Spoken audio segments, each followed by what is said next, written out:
8일 그리고 20일이 저는 제가 봤을 때 이번 대선에서 상당히 중요한 하이라이트가 될 거라고 생각해요. 경기도에 대한 국정감사. 모든 국민의힘에 관련된 상임위 국회의원들이 다 이재명 포커스로 지금 뭔가 장착을 하고 나올 테니까요. 나올까요? 아니 저는 걱정되는 게 이런 국정감사 자리에서 여기에서만 허용되는 국회의원들의 특권이 있잖아요. 그러니까 자기들이 어떤 자료든지 그냥 와가지고 마음대로 짓거려도 법적인 판단을 책임을 지지 않아도 되기 때문에 그 부분이 좀 걱정이 되는 걱정하시는 근데 분들이 많을 상대방이 거예요. 이재명 도지사님인데다가 음. 그 이재명 도지사님을 지원 포격을 해줄 사람들 생각을 해보면 국민의힘 입장에서 최선의 방법은 파행으로 몰고 가는 걸 것 같아요. 제 생각엔 그래요. 제 생각에는 그러니까 앞에도 말씀드렸다시피 대장동 사건 이거 가지고 이야기하겠죠. 대장동 사건에서 이재명 지사님을 지우면 남는 건 자기네들이다. 얘네들도 너무 잘 알아요. 그리고 국감이라는 온 국민들의 눈이 몰려있는 이 상황에서 자기네들이 말 한마디로 점수를 득점할 수도 있지만 이재명 도지사님이 말 한마디로 모든 게 다 뒤집혀 버릴 수도 있고, 그리고 결국은 대장동이라는 이슈 자체가 이재명 지사님의 업적 중에 하나라는 부분은 없어지지 않는 거거든요. 그 업적을 부각할 기회를 과연 국민의힘이 그냥 놔둘 것인가 라는 부분에서 봤을 때 자기네들이 이렇게 막말 던져서 얻을 수 있는 그 슬림 찬스를 위해서 이재명 지사님이 대장동이 어떤 식으로 업무가 이루어졌고, 그리고 그 과정에서 도둑의 힘이 어떻게 자기를 방해했는지, 내가 왜 이 과정에서 이렇게 할 수밖에 없었는지를 오랫동안 이야기할 수 있는 기회를 국민의힘이 과연 주려고 할까?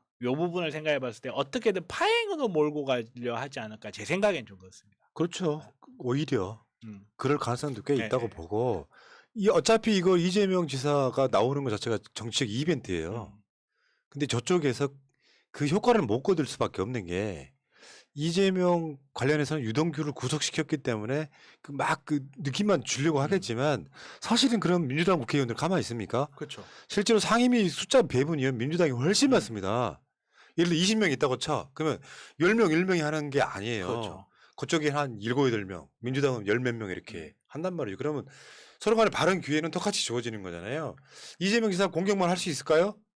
이재명 지사한테 계속 이야기 주겠지. 예를 들면은 국민의힘에 지금 모 국회의원 이렇게 하셨는데 지금 충분히 답변 못 하셨으니까 답변할 기회 드리기. 이재명한테도 시간은 엄청 열려 있는 거예요. 이거는 제가 봤을 때 민주당 180석이 위력을 그냥 보여줘야 된다. 보여줄 수 있는 그런 거죠. 보여줘야 되는 기회이기 때문에 이제 팀플레이가 중요하다 이런 기사들이 많이 있는데 그 팀플레이라는 게 이제 국감이 스포트라이트가 자기가 받고 싶은 사람들도 분명히 있을 거라고 생각합니다. 그 부분이 걱정이라는 거죠. 그러니까 예를 들어서 뭐 내가 굳이 민주당이지만 카메라가 있기 때문에 일부러 막 이재명 지사한테 화를 내면서 답변하십시오라고 하는 퍼포먼스를 할 수도 있는 거고. 누가요? 민주당 국회의원이? 그럴 일 없어요. 걱정하지 마십시오. 저도 그래요. 저도 그렇게 전혀 그럴 일 네. 없어요. 그건 정치적 자살행위입니다. 제가 봤을 때는. 자살이 정도가 아니라 그건 매장입니다. 매장. 그러니까 지켜보겠습니다. 그리고 또 무엇보다 상대가 이재명이에요. 다른 분들처럼 이러면 안 되는데 아무튼 엄중하게만 바라보는 분이 아니에요. 죄송합니다. 이제는 이러면 안 되는데 아무튼간에 이재명 지사님 사이다, 괜히 사이다 말이 나오는 게 아니거든요. 상대방의 말을 받아치면서 촌철살인으로 받아치는 능력이, 사실 이재명 도지사님이 지금까지 경선 과정이기 때문에 본인에게 이렇게 주어질 수 있는 리스크 때문에 입을 조심한 그게 굉장히 있는데 이제는 그 입이 풀려났단 말이에요. 그리고 대장동에 관해서는 이재명 도지사님보다 더 많이 한 사람이 없어요. 본인이 언론에 타지 못했고 언론이 한쪽으로 일방적인 기울어진 언론 환경 때문에 하고 싶은 말 많이 못하고 맞습니다. 예, 그게 풀려나는 빅 이벤트예요.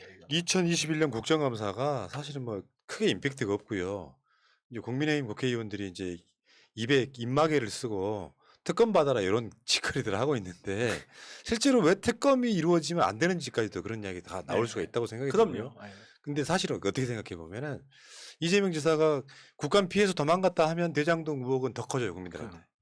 내가 답변하겠다라고 이야기 들어보면 첫마디 들어보면 알잖아. 내가 잘한 일인지 못한 일인지. 그런데 오히려 윤석열이 국감에 나오는 게 맞죠. 전직 검찰총장으로서. 근데 그런 기회가 안 주어지잖아요. 윤석열은 사실 나올 생각도 없어요. 국감 부를 수 있거든요. 전직 검찰총장으로서. 이재명 지사한테는 이게 18일, 20일 날 국정감사가 대선에 있어서 굉장히 중요한 기회가 주어진 거예요. 예.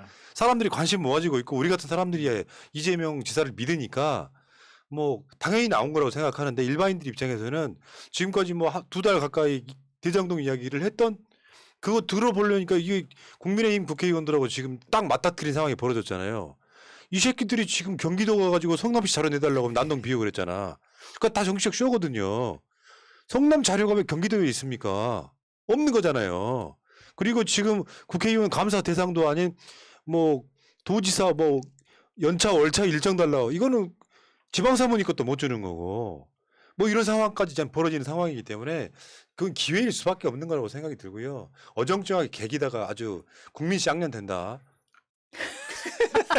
아니 근데 국시장은 워낙 견고한 분이 두 분이 아직도 그분 중에 한 분은 정치를 안 하고 계심에도 불구하고 워낙 견고하게 자리를 잡고 계셔서 국시장 정도는 아니더라도 우리 쪽에서도 쌈딱 정도는 하나 있어야죠. 예. 네.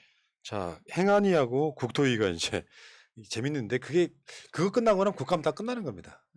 국회의원들 1년의 하이라이트라고 하는 국감이 이제 사실상 끝나는 거죠.